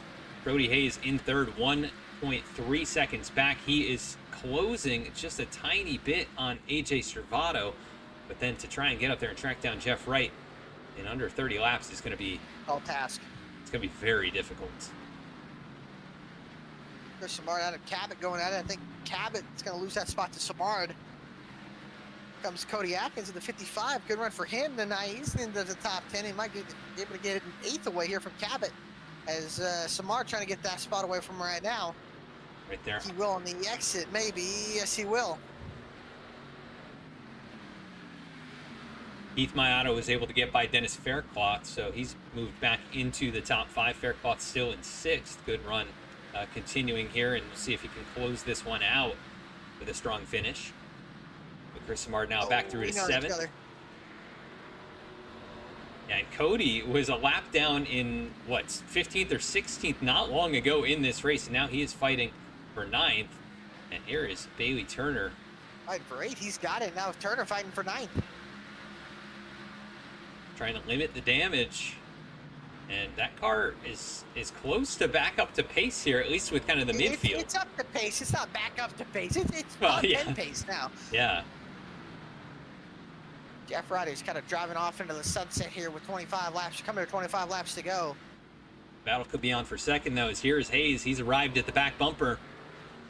And Servato already starting to slide the back end, and further back, Ronis and Mayato getting to Mayato's got some battle. good space, and there goes Mayato to the inside of Ronis here. I think he's going to get the spot. Yeah, Keith has been really strong tonight, looking at another top 5 finish to add to his great run in the chase so far. Cody Atkins underneath Chris Samard here for 7th, the 55, coming alive as this race goes on.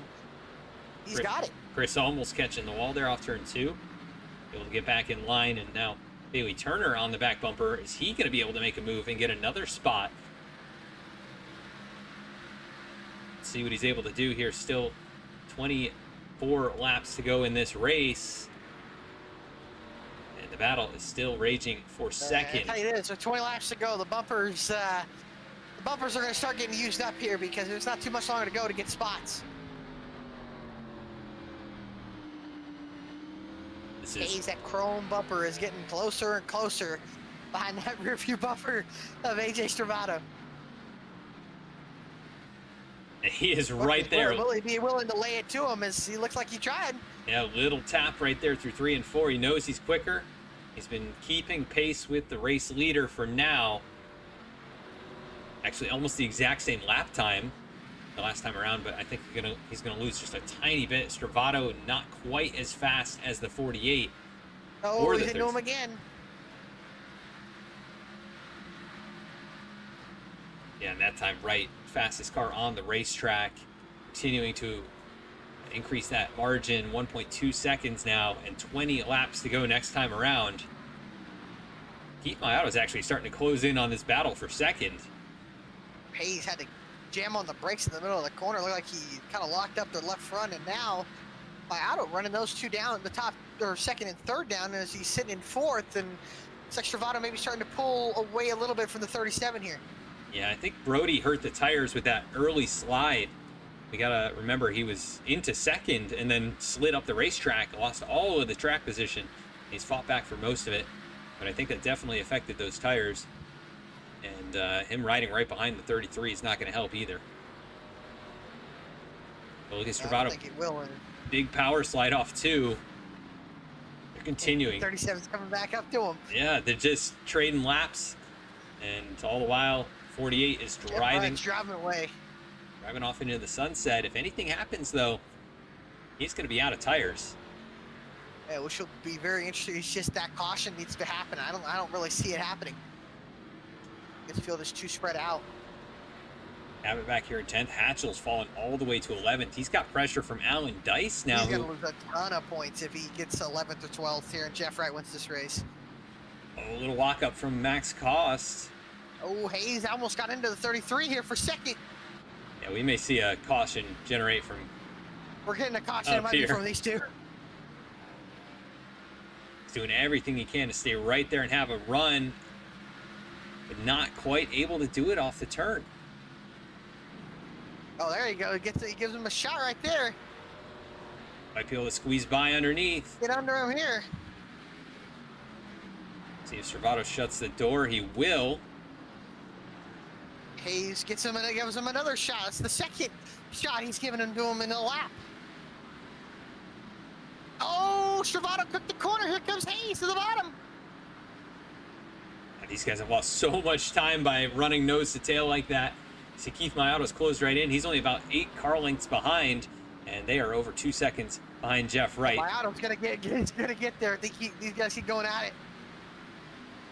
And AJ needs the points too. He's still in the championship hunt, but Jeff Wright winning this race could pretty much eliminate most of the drivers in the chase. A 2-horse fight, maybe a 3-horse fight for the championship here. If AJ, if Jeff wins this race and kind of pulls away, especially with Hatchel and Bailey Turner not having good days. Yeah, quite a turn of the tides after last week. Jeff Wright coming home nearly last in that race after getting turned, about halfway through. It has changed dramatically here from losing the points lead to now dominating this race. Do we get a caution here as there's 12 laps to go? Still a lot of time, or still a little depth time for somebody to get into somebody, although this field very spread out, and Jeff Wright praying for this race to stay green. Yeah, the closest battles we've got are 2nd, 3rd, and 4th. Taking a look at elsewhere, we've got Chris Simard and Bailey Turner fighting for position. Bailey could get a little bit desperate, try and make a move on the 77, but Chris drifts up the track. Thought Bailey get a little bit more of a run, but just it doesn't look like it's going to work because it's just there's no power. There's nothing in that car. There's too much damage to it. Further back here, Seth Hatchel has got the 5, the 63, and the 03 all behind him. He's got a He's got to hold on. He's got to hold on to these positions. These are big positions to hold on to. Yeah, battle now side by side. The 03 and the 63. Halski going to take the spot back. He is a chase driver, so important for him to get as many points as he can. Seth Hatchel's going to be kicking himself for taking that strategy. Yeah, it's probably about 6 or 7 points lost for him if he finishes here in 11th. He was running about 4th or 5th. He's going to be trailing about 6 or 7 points, I believe, going into Vegas.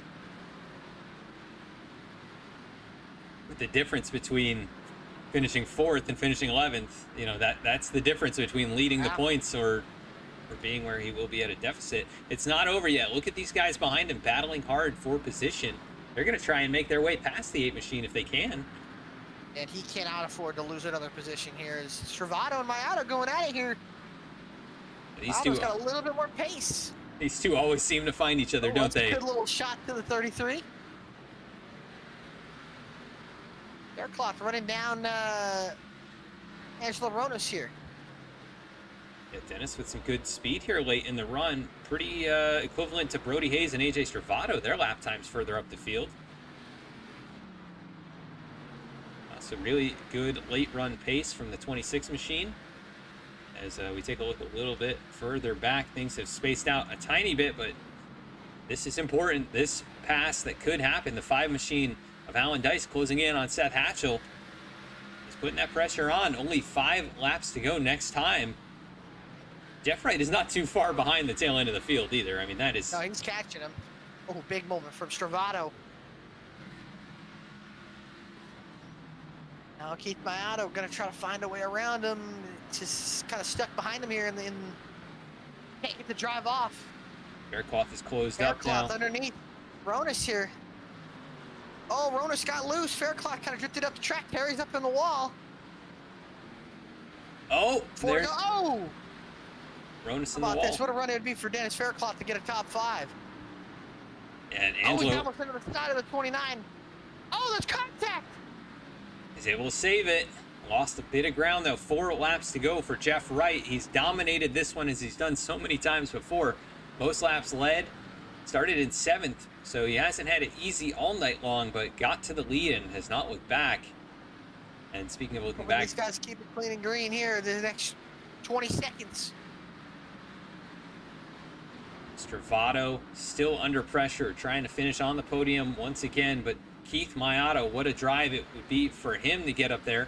Started in 8th, trying to finish on the podium as well. He is right there.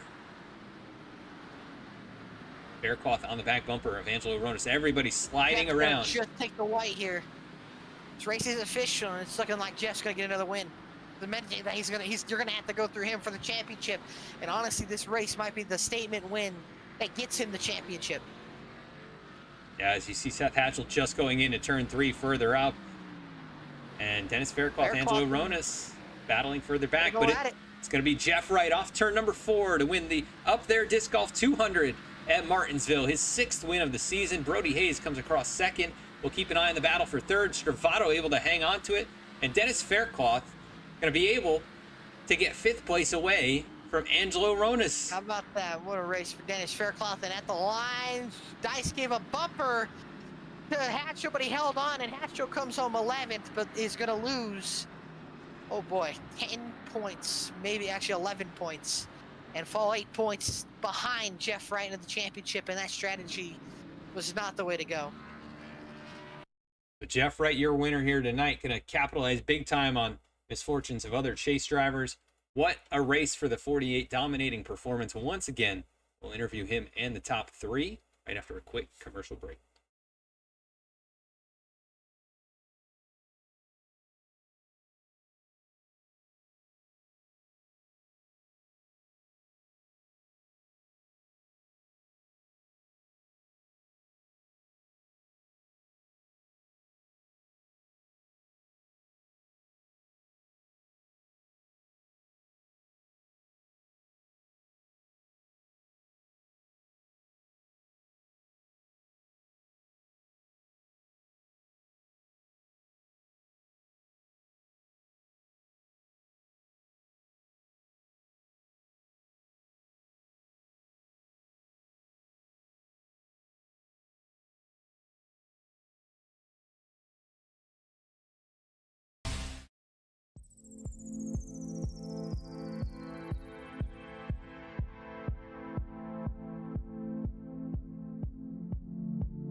back live at the racetrack here at Martinsville Speedway. We'll talk to our third place finisher, AJ Stravado. Buddy, you got a copy?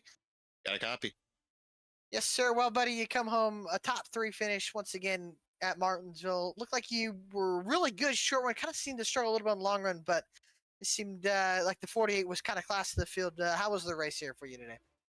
It was all right. I actually felt good about my long run pace the first half of the race, and then we got one of those long green flag runs. I just switched up a couple things, and I couldn't get back to the rhythm I was in before. So good to see Jeff make up a lot of ground there on the points lead, and obviously a shame what happened to Bailey. That was crazy, but I'm glad to come home third.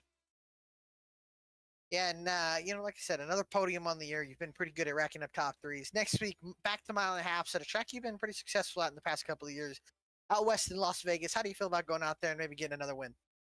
Yeah, I've been pretty good there. It's gonna be tough to beat Jeff if he's in clean air, but if we can get some clean air, maybe we got a shot. But yeah, it's gonna be a tough task to beat Jeff and Adam if he shows up. So hopefully we can bring our A game next week. Sure. Well, we appreciate your time, Mr. Stravado. Is there anybody you want to give a shout out to? Yeah, I want to give a shout out to poor old Bailey Turner. I feel for the brother, and you guys doing all the great broadcasts that you guys have been doing, and yeah, that's pretty much it. Sure. Well, we appreciate your time, AJ, and again, congrats on the third place finish, and we'll hopefully be talking to you again next week when we get out to Las Vegas. Hope so. Have a good one, man. All right, have a good one, brother. That's AJ Stravado, third place finisher. We'll walk up a little bit down pit road and get to our second place finisher, Brody Hayes. And there he is. Brody Hayes, Alec Martinez, Adam Baker in the VC booth. Got a copy, buddy? Yes, sir. Well, man, looked like he had pretty good speed. Started on the pole, kind of lost the lead early with Bailey. I think might have gotten a little bit of damage in the incident with Bailey in the 25 car, and able to bring it home P2. How was the race for you? We had good pace. It's a shame. I was hoping to battle Bailey. Sucks that kind of deal happened. No, we had good pace. Just I made a mistake and didn't pit when the pits opened the first caution. Didn't catch it in time. And then I sucked on pit road all night. And then I absolutely blew the corner on the last restart. I don't know where I was going, but all in all, it's nice to finish back up on the podium again. It was good racing with AJ. I know me and him had a little disagreement last week, but it's fun racing with all these guys, and we all race hard and clean for the most part, and we're all competitive. So those kind of stuff happens, but it was a good win for Jeff, and it was a good night. To be solid, I know next week we go out to Las Vegas Motor Speedway, and mile and a half. You've been fast in qualifying mile and a half. How do you feel about going out there? And I think everybody seems to think clean air will be the name of the game next week. So how do you feel about going out to Las Vegas and seeing you get your first win of the season? Yeah, Vegas is fun. The bumps in 1 and 2 are always fun to navigate. I'm hoping that it widens out. If I had to guess, I'm sure we'll be running in the heat of the day again. So that'll be hot and slick. I'm decent at Vegas. I wouldn't say it's my best track, but I would like to go and put together another solid top 5 effort and end the season on a good note. I'm still lacking some long run pace that I need to find. I got qualifying pace, as AJ has pointed out, but I just got to work on the race pace. But we'll get there. But yeah, it's going to be another fun week next week. For sure. Well, we appreciate your time, Brody, and I know you're going to Pocono this weekend. Is there anybody you want to give a shout out to for the second place finish? Yeah, you guys up in the booth as always. League admins, everybody that puts on this league. It's always a fun Tuesday night. My VSPEED teammates. Shout out to Chris and Chris's dad. I hope he does better and comes out okay. So prayers to him, and hope that turns out well. But yeah, other than that, let's go to Vegas, and hopefully Friday we can win Pocono with Nick. Yes, sir. Well, we wish you the best of luck at Pocono with Nick Sanchez, and appreciate your time, Brody. And again, have a wonderful night. And again, like you said, we'll be praying for Chris's dad and hope he's doing all right. Yes, sir. Thank you, guys. All right, have a good night. That's Brody Hayes' second place finisher, and we'll move on to Jeff Wright, and he'll probably be celebrating with the Martinsville hot dog. And I believe Adam, you're going to be with our race winner. Yes, I am down here in Victory Lane. Jeff Wright, this is Adam and Alec in the BTDY booth. You get a copy. I got you guys. Well, Jeff, a way to rebound here tonight after the disappointing result at Watkins Glen. Dominating drive at Martinsville. You get the victory, capture the points lead once again. How does it feel to get it done here tonight?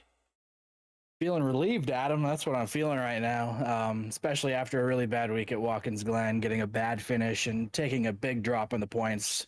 We needed a good night. And so to come out here and win the race, it's just awesome, especially with it being Martinsville. This is an awesome racetrack. Super fun to race. Really stinks for Bailey. He was going to be really tough to beat tonight. I would have loved to have that opportunity to battle with Bailey because I know how good he is here. But man, when he got taken out, I knew this was going to be a really good opportunity to go get a win since, he's probably going to be the best one at Martinsville in our field. But yeah, to come out here and get a win and finally have some things go my way with the pit strategy. It seems like I've been bitten by that a few times, just picking the wrong strategy at the end of a race. And thankfully, I came and got tires with that, 50 to go or so. And we went green to the end. So it was the right call. So yeah, we're super stoked here to get a win here at Martinsville. It's awesome. Yeah, really dominant performance as well. You lead 142 laps out of the 200 that we ran. You were able to make your way through traffic a few times when you didn't have the race lead and always ended up out in front, even getting past cars that were on the same strategy as you at times. So really great drive. We go to Las Vegas where you've been strong in the past and really good on the 1.5 miles. How do you feel about going out there? Yeah, I'm really looking forward to Las Vegas. It's one of my better 1.5 mile tracks for sure. So this chase really lines up well for me. Just looking at the schedule of tracks that I like and feel like I can go run well at. So looking forward to getting Las Vegas. I think we're going to be able to take the points lead back here after losing it last week. So I know Seth was kind of caught on the wrong end of the strategy this week. So we kind of flip-flopped. He had a good week last week and I had a not so great week. And I think we're going to come out points later, but just from here on in, just try not to make mistakes. That's going to be the biggest thing. So I know I could run well at Las Vegas. Just got to make sure, execute the pit stops. Don't do anything stupid. Don't speed or, put myself in a bad position to potentially get in an accident. And we should be in good shape. So, yeah, looking forward to it. Yeah, you're going to have a 13-point lead headed into Las Vegas after your 6th win of the season here tonight. So very successful all around and dominating performances we've seen you do so many times throughout the years here. You get the victory tonight in the Up There Disc Golf 200 at Martinsville. Anybody you want to give a shout out to? Yeah, just big thanks to the sponsors, Up There Disc Golf, like I mentioned, Martin Sports, and all the other sponsors that do everything to put this series on. Obviously, you guys up in the booth as always. We appreciate you guys. Do a great job. And looking forward to the rest of this chase and let's hopefully get that championship. Awesome, Jeff. Well, thanks for taking some time here after, as always. We'll catch you next week, but great job and great win. Thank you, boys. Appreciate it. Thank you. Have a good one, Jeff. That is the race winner, Jeff Wright, his 6th win of the season, and what a drive from him to, overcome strategy calls at points and get through the field and ultimately get out there and dominate for another win. Let's go through the rest of our results before we head on out for the evening. And it was Jeff Wright taking the win, 7 total lead changes, 6 cautions in this race. Brody Hayes was able to get back up to 2nd by the end, not quite close enough to challenge for the win, but a good, strong result for him. AJ Servato comes home in 3rd. Keith Mayato going to finish in the 4th position. Dennis Faircloth in the number 26 machine. Very special paint scheme there for Courtney Body, and a tribute to her, and a great run by him. Maybe his best of the season. Angelo Rowan is going to come home in the 6th position. Cody Adkins comes home in 7th. Finishing 8th was Chris Savard, finishing 9th. Very good recovery, but still going to be a hit in the points. Bailey Turner and Adam Cabot going to round out the top 10. Sir, and 11th was Seth Hatchel in the night. He's probably going to kick himself for, but he's got 3 races to make up an 8-point gap. And then it's 12th, Alan Dice, 13th. Noah Mahalski, 14th was Max Koss, with 15th being Justin Carey. 16th is going to be Nathaniel Ostrowski and Todd Giles Jr. in 17th. And again, shout out to Dennis Faircloth and a heck of a run for Courtney and the Courtney Strong car. And man, what a what a race for him, and what a race by Jeff Wright. And next 3 weeks are going to be wild. It's going to be crazy, and I'm looking forward to seeing what goes on.